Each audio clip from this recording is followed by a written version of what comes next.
निराश्रयता को इंग्लिश में होमलेसनेस कहते हैं।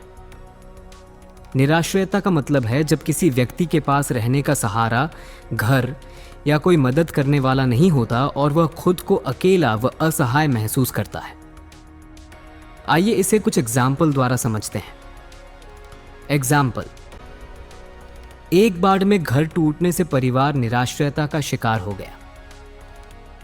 2 गरीब बुजुर्ग निराश्रयता में मंदिर के बाहर रहने लगा। 3 युद्ध के बाद कई लोग निराश्रयता में जीने लगे।